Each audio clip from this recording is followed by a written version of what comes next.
તમામ વિદ્યાર્થી મિત્રોનું હબીબ પટેલ મારી ચેનલમાં સ્વાગત કરું છું। વિદ્યાર્થી મિત્રો, આજે ધોરણ 12 વિષય અર્થશાસ્ત્ર પ્રકરણ નંબર 2 પ્રકરણનું નામ છે આર્થિક વૃદ્ધિ અને આર્થિક વિકાસ। જે ટોપિકની સમજૂતી મેળવવાના છે ટોપિકનું નામ છે માથાદીઠ આવકનો વૃદ્ધિ દર। છેલ્લા વિડીયોમાં આપણે રાષ્ટ્રીય આવકનો જે નિર્દેશક છે એના વિશે માહિતી મેળવી હતી। આજે આપણે માથાદીઠ આવકના વૃદ્ધિ દર વિશે સમજૂતી મેળવીએ। જો દેશની માથાદીઠ આવકમાં લાંબા ગાળા સમય સુધી વધારો થતો હોય તો આપણે એમ કહી શકીએ કે તે દેશ આર્થિક વિકાસ કરી રહ્યો છે।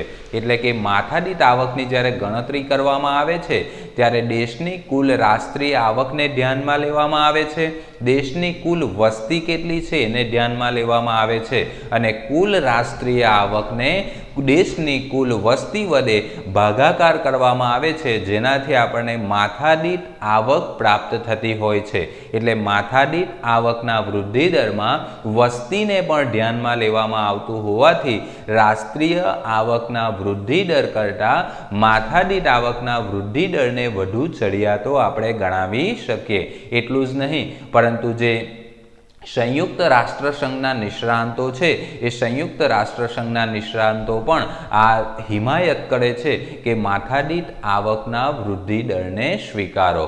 એટલા માટે આપણે એને વધુ ચડિયાતો ગણાવી શકીએ। બીજી એક બાબત આપણે રાષ્ટ્રીય આવકના વૃદ્ધિ દરમાં સમજ્યા હતા કે જો રાષ્ટ્રીય આવકનો વૃદ્ધિ દર ઊંચો હોય તો આર્થિક વિકાસનો દર પણ ઊંચો, રાષ્ટ્રીય આવકનો દર જો નીચો જોવા મળે તો આર્થિક વિકાસનો દર પણ નીચો, રાષ્ટ્રીય આવકમાં કોઈ ફેરફાર ન થાય તો અહીંયા સ્થગિતતાની સ્થિતિ અને રાષ્ટ્રીય આવકની અંદર પહેલાં કરતાં ઘટાડો નોંધાયો હોય તો અહીંયા આર્થિક વિકાસની પીછેહટની સ્થિતિ જોવા મળે છે।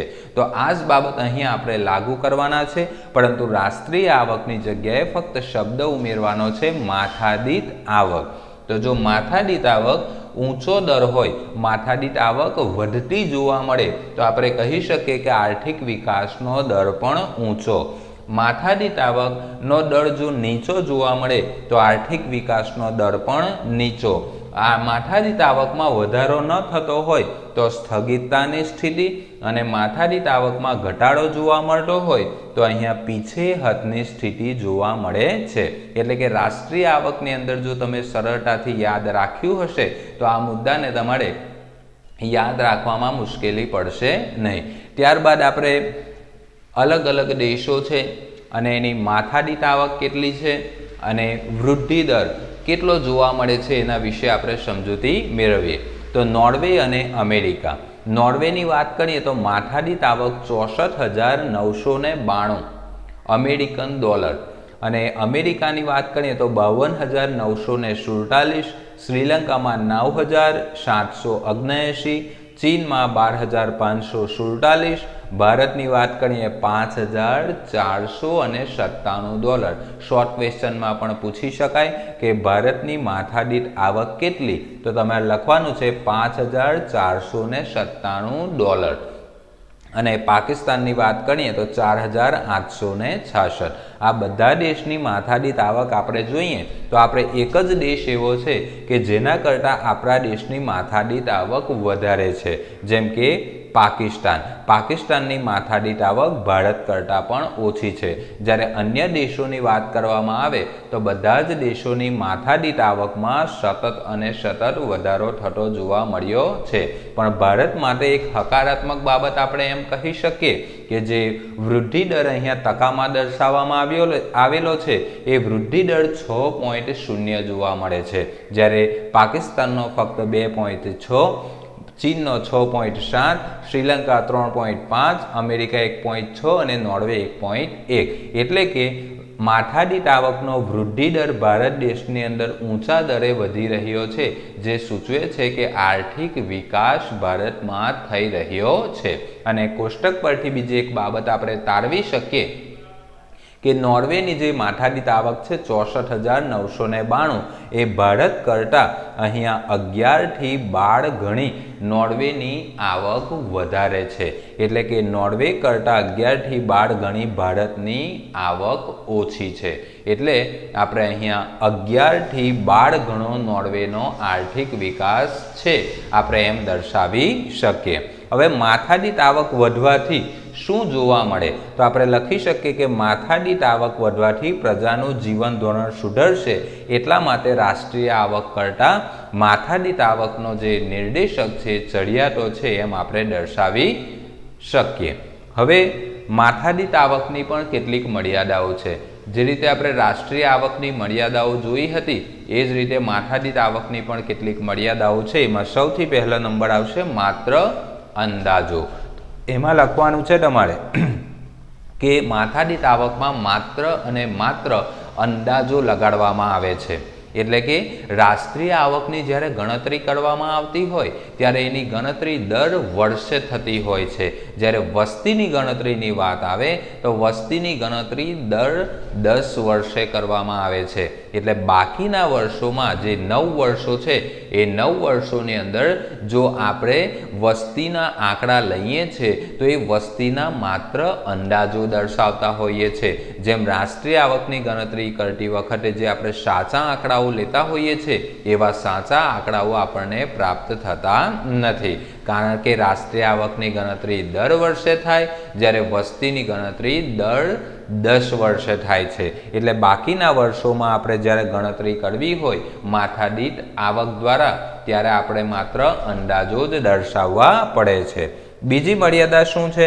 તો કે માથાદીઠ આવક ગણવાની મુશ્કેલી. રાષ્ટ્રીય આવક ગણવાની પણ મુશ્કેલી આપણે જોઈ. જેમ કે નાણાકીય આવક, આપણે નાણાકીય આવક કે વાસ્તવિક આવક ધ્યાનમાં લેવામાં આવે છે. એટલે કે નાણાકીય બાબતને અહીંયા ઉપેક્ષા કરવામાં આવે છે. એટલે કે અહીંયા સ્થિર ભાવોએ ગણતરી કરવી કે ચાલુ ભાવોએ ગણતરી કરવી એ મુખ્ય પ્રશ્ન બની રહેતો હતો. તો એ જ રીતે માથાદીઠ આવકમાં પણ તમારે લખવાનું છે કે ચાલુ ભાવે માથાદીઠ આવક ગણવાની કે સ્થિર ભાવે ગણવી એ મુશ્કેલી જોવા મળતી હોય છે. 3 નંબર પર માથાદીઠ આવક માત્ર સરેરાશ દર્શાવે છે. સરેરાશ કઈ રીતે દર્શાવે? કારણ કે આપણે શું કરતા હોઈએ છીએ ગણતરી માટે? તો કે દેશની જે કુલ રાષ્ટ્રીય આવક છે એને દેશની કુલ વસ્તી વડે ભાગીએ છીએ, એનાથી જે આંકડો પ્રાપ્ત થાય છે એને આપણે માથાદીઠ આવક તરીકે ઓળખતા હોઈએ છીએ. એટલે અહીંયા માત્ર સરેરાશ પ્રાપ્ત થઈ છે, કોઈક વ્યક્તિને ચોક્કસ કેટલી આવક પ્રાપ્ત થઈ છે એ દર્શાવતા નથી. એટલે માત્ર સરેરાશ દર્શાવે છે.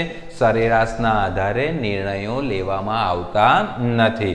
પરંતુ આપણે જો સાચું ચિત્ર રજૂ કરવું હોય તો લોકોને આવકો કેટલી પ્રાપ્ત થઈ છે, લોકોની આવકોમાં કઈ રીતે સમાન વહેંચણી જોવા મળી છે એ બાબત અહીંયા વધુ સ્પષ્ટ હોવી જોઈએ. ત્યારે આપણે કહી શકીએ કે માથાદીઠ આવક સરખા પ્રમાણમાં વધી છે અથવા તો એનો નિર્દેશક છે વધુ સાચો છે. પણ અહીંયા આવકની સમાન વહેંચણી જોવા મળતી નથી.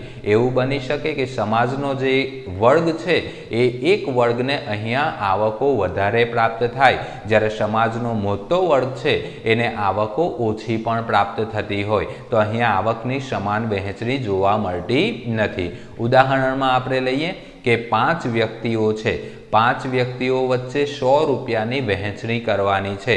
તો બધા વચ્ચે આપણે 20-20 રૂપિયા આપીએ તો અહીંયા સરખા ભાગે બધાને પૈસા મળતા હોય છે. એટલે આપણે કહી શકીએ કે આવકની સમાન વહેંચણી. પરંતુ એ 100 રૂપિયામાંથી કોઈ એક વ્યક્તિને 80 રૂપિયા આપવામાં આવે અને બીજી 4 વ્યક્તિઓ છે એને આપણે 5-5 રૂપિયા આપવામાં આવે તો આપણે કહી શકીએ કે અહીંયા એક વ્યક્તિને સૌથી વધારે ફાયદો થયો છે, બાકીની 4 વ્યક્તિઓને અહીંયા નુકસાન ભોગવવું પડ્યું છે. એટલા માટે અહીંયા પણ એ જ બાબત જોવા મળતી હોય છે કે અહીંયા માત્ર સરેરાશ દર્શાવવામાં આવતી હોય છે. એવું પણ બને છે કે સમાજનો જે નાનો વર્ગ હોય એ વર્ગને વધારે આવકો પ્રાપ્ત થાય છે, જ્યારે સમાજનો મોટો વર્ગ હોય છે એમને ઓછી આવકો પ્રાપ્ત થતી હોય છે. એટલે કે માથાદીઠ આવક માત્ર સરેરાશ દર્શાવે છે અને સરેરાશના આધારે કોઈ નિર્ણય લઈ શકાતા નથી. 4 નંબર પર યાદ રાખવાનું છે સરખામણીની મુશ્કેલી. માથાદીઠ આવક જે તે દેશના ચલણમાં દર્શાવવામાં આવે છે. માથાદીઠ આવક જે તે દેશના ચલણમાં દર્શાવવામાં આવે છે। જેમ કે ભારતની માથાદીઠ આવકની વાત કરીએ તો રૂપિયામાં દર્શાવવામાં આવે, જાપાનની માથાદીઠ આવકની વાત કરીએ તો યેનમાં દર્શાવવામાં આવે, અમેરિકાની વાત કરીએ તો અમેરિકન ડોલરમાં દર્શાવવામાં આવે, ઇંગ્લેન્ડની વાત કરીએ તો પાઉન્ડમાં દર્શાવવામાં આવે। એટલે જે દેશનું ચલણ હોય એ દેશના ચલણમાં જ માથાદીઠ આવક દર્શાવવામાં આવતી હોય છે। અને ત્યારબાદ આપણે શું કરવું પડે? માની લો કે ભારત દેશની માથાદીઠ આવક છે એ રૂપિયામાં દર્શાવી છે, તો આપણે રૂપિયાનું સૌથી પહેલા અમેરિકન ડોલરમાં કન્વર્ટ કરવા પડે। અને ત્યારબાદ આપણે શું કરવું પડે છે કે જે દુનિયાના દેશો છે એમને હુંડિયામણનો જે દર રાખ્યો છે એના ઉપર ઘણા બધા પ્રકારના અંકુશો રાખ્યા હોય છે, એટલે આપણે સાચો વિનિમય દર જોઈ શકતા નથી। એટલે અહીંયા મુશ્કેલી અનુભવાતી હોય છે। એટલે કે જ્યારે માથાદીઠ આવકની સરખામણી કરતા હોય ત્યારે આપણે સાચી સરખામણી કરી શકતા નથી। અને છેલ્લી મર્યાદા ભ્રામક નિર્દેશક છે। માથાદીઠ આવક જેટલી આવક દેશના લોકોને મળે એ સાચું નથી। અહીંયા એવું બની શકે કે માથાદીઠ આવક વધારે છે, પણ માથાદીઠ આવક વધારે હોવાથી સમાજના બધા વ્યક્તિઓને સરખા ભાગે પૈસા મળે છે, આવક મળે છે એવું જોવા મળતું નથી। માથાદીઠ આવક જેટલું નિર્દેશ કરે છે, જેટલું બતાવે છે એના કરતાં વધુ છુપાવતું હોય છે। એટલે આ રીતે તમે સરળતાથી મર્યાદાઓ પણ દર્શાવી શકો। આપણે ટૂંક સમયમાં ત્રીજા નિર્દેશક સાથે મળીશું। ત્યાં સુધી હું હબીબ પટેલ તમારી રજા લઉં છું।